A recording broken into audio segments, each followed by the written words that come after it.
Raising awareness and creating change.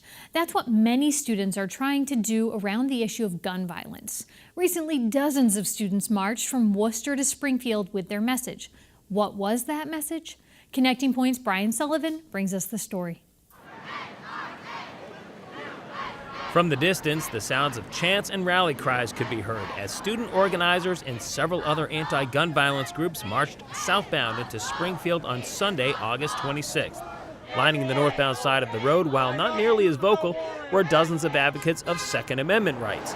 Plenty of aspiring politicians were also on hand as a means of kicking off the stretch run of campaign season heading into the 2018 midterms.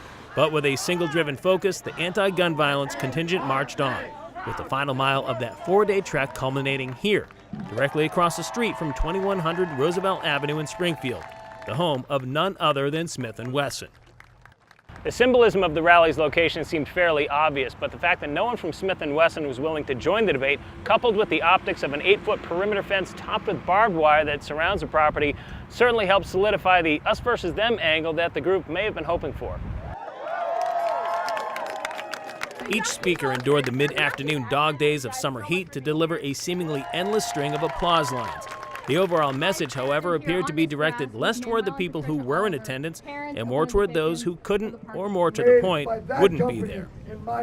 When people leave here today, I want them to know that Smith & Wesson will be held accountable, we will not stop, and they need to register to vote. That's what they need to be thinking. The 50 Miles More group itself was comprised entirely of high school-aged children from Massachusetts and other states. They were also joined on stage by the parents of one of the Parkland, Florida shooting victims and several other anti-gun violence advocates. One advocate in particular has become a national figure and a bit of a lightning rod. While he may be lionized by many who attended this rally, for the Second Amendment advocates who lined the side of the road awaiting the group's arrival, he's viewed as more of a threat. David Hogg's message is that he doesn't speak for me. I don't believe he speaks for the people in the background here. He is proposing laws that would not have changed the circumstances at that high school. Unfortunately, that was so tragic that so many people lost their lives. While the topic of the Second Amendment was the order of the day, not lost on anyone here was how well the First Amendment allowed both parties to have their voices heard without any hostile incidents. That not only gives hope for future events like this one, but it may be a sign that there is more common ground between these two groups than people realize. Gun violence is an emotional issue. Death is an emotional issue. People are always going to feel very strongly and impassioned about it. And the key is to fuel that.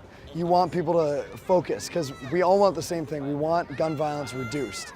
Everyone, no matter why they're mad, wants gun violence reduced. So it's just figuring out the most effective way to do that as a coalition and then doing it.